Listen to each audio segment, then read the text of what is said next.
the time has come, the walrus said.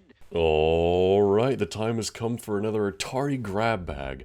I typically do these about once a year, although this year I've already done one. But here's the thing, and I can discuss this in that video, I wanted to do another one, because in that video we covered Atari's future past the 2600. We talked about the 5200 and the 7800, and honestly, those consoles aren't that great, let's be frank. Even Atari's future past that with the Lynx and the Jaguar, they're fine, but let's be true to ourselves for a moment. Atari is the 2600 in my mind. These games are classic, they're always going to be classic, and I will always love them. And so, today we're looking at some of my favorite titles in the 2600 that we haven't looked at yet, including Pitfall here. Which Pitfall is pretty remarkable for two reasons. One, the commercial, back in the day, actually featured Jack Black when he was just a child. Just last night, I was lost in the jungle with Pitfall Harry, surrounded by giant scorpions and man-eating crocodiles. And number two, this game's actually really damn impressive for its time. This is in 1982 by Activision, and it actually is like a full-on platformer. Like, let's go ahead and begin here. There we are. We're jumping around. Look at the animation on Pitfall Harry, which, yeah, that's the name of the character. It's kind of awesome. Yeah, we're jumping on by. We got a health bar and a timer up at the top, which, yeah, the health bar goes down if we hit any of these obstacles. Ow, like that. Otherwise, we're trying to go on this adventure and find the end of wherever this is leading us. This is little sound effects and music. They're classic Atari, you know, everything you love about old Atari days. Oh, nope. Whoops. I just jumped in the alligator's mouth. Let's try this again. Close the mouth. Go, Harry, go. Oh, no! Oh. Was that my last life? Did I really just die all the time to the alligators? Alright, let's try this again. Yeah, this is a super fun adventure title for the time. You gotta imagine, you're a kid in 1982, sitting in the basement, playing your Atari 2600, and you just want to get to the next screen to figure out what lies ahead. You don't know. You're not gonna look it up on the internet. You're not gonna use a cheat code, because this was still kind of behind the time of cheat codes as well. I mean, games weren't really big enough for cheat codes, as far as I'm aware. Oh, damn, these crocodiles. Ooh, okay, so you can hang out on the little bump of his eyes. Tricky. That's difficult, but we got it. But yeah, there's a super fun adventure aspect to it. And granted, this isn't the only game on Atari to have that adventure aspect. I mean, we've played Adventure on the Atari, which is as adventurous as they come, right? You know? Oh, what the hell? Oh, okay, so we gotta be quick. Go, go, go, go, go, Harry. Go, Harry, go. Oh, I picked up some gold. Nice. Get that score increased. But what I do like about this over Adventure on the Atari is that it looks damn good. I mean, look at the animation on Harry. Oh! Alright. We're ready for it this time. We know this is a pond that's gonna appear all of a sudden. Ooh, we got it. Alright, assess the situation. Oh no! Use the rope! Oh no! I tried to reach for the rope and I didn't quite get there.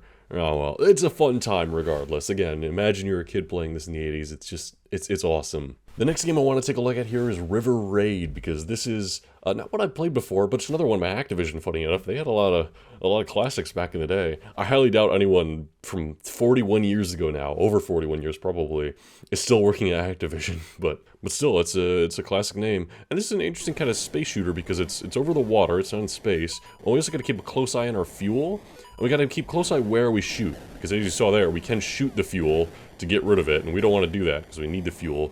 We can accelerate with the joystick, get that fuel. Oh, there we go. Destroying those bridges acts as checkpoints. I played this a little bit just in practice for this Let's Play, but I never really played it much besides that. Can you use some fuel? Oh! I got cornered by a helicopter. It is a unique setting, though, for a 2D overhead kind of shooter, right? That it's not in space like so many others were. But it's a classic genre. I mean, this is one of the many things you think of when you think of 80s gaming. 90s a little bit, too. This has continued to be pretty popular into the 90s. Obviously, we've played a lot of different games like this on the channel before, like, you know, Fantasy Zone and... oh, whoops. And like in some of our other Atari Grab Bags that we've done in the past.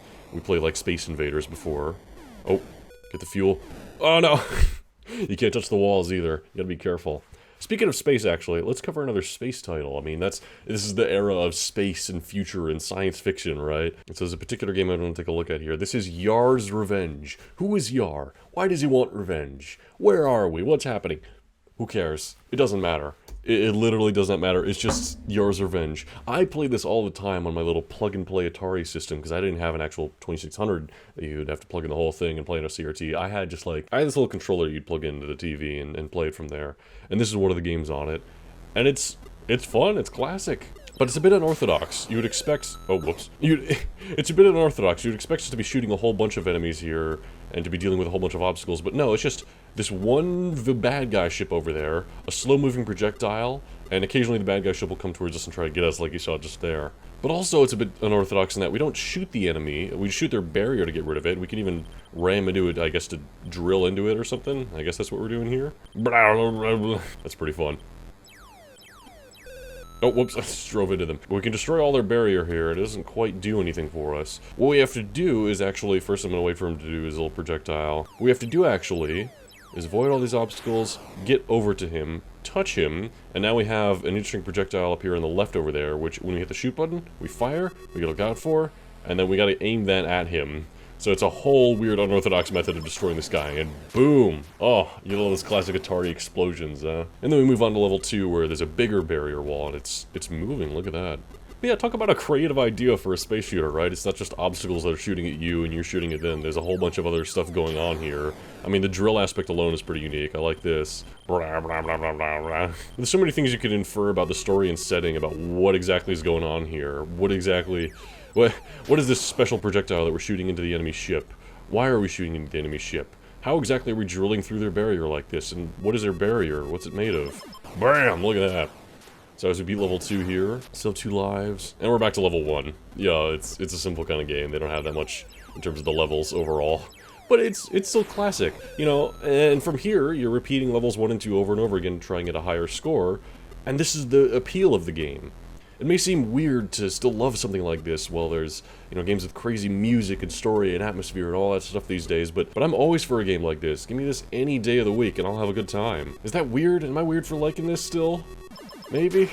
I don't know, don't judge me. Why are you judging me? I feel the judgment. You better stop that. Hey, cut it out. But no, I can always have a great time with classic Atari games like this. And I mean, speaking of score, this is the kind of thing with, if this is your only game, which it very much could have been at this time, because there weren't a lot of games, period, right? You're gonna play it over and over again, try to beat your own high score. You know, I've been in situations where I'm in a cabin in Wisconsin, and with my little plug and play, just playing this game over and over again, trying to get a better and better score. The same goes for Circus Atari, which I also had in the same plug and play. Simple games, really, but you can spend a lot of time on them just having fun. It's something that really should be valued these days, is when, amidst all the chaos of pay to win and all that shit. Oh, did I just lose? I just lost. Amidst all the chaos of pay to win, and DLC and season passes and nonsense, glitches, games coming out broken, all this stuff, we can always appreciate this era of just classic games, you know? Classic games, classic sounds, good times. Good times overall. Well, that's it for this Atari Grab Bag. I know this one's a little shorter than some of the others, but it's technically the second one of the year, so I didn't want to spend too much time on this. There's going to be more Metal Gear Solid tomorrow. And I guess that's it. Let me know what your favorite Atari games are. I definitely want to keep this tradition going of playing Atari games every year in a little grab bag of sorts. I've already done a lot, like I've done Combat, I've done Centipede, you know, Missile Command. I played some of the worst in Atari, like obviously I played E.T. We're not revisiting that anytime soon.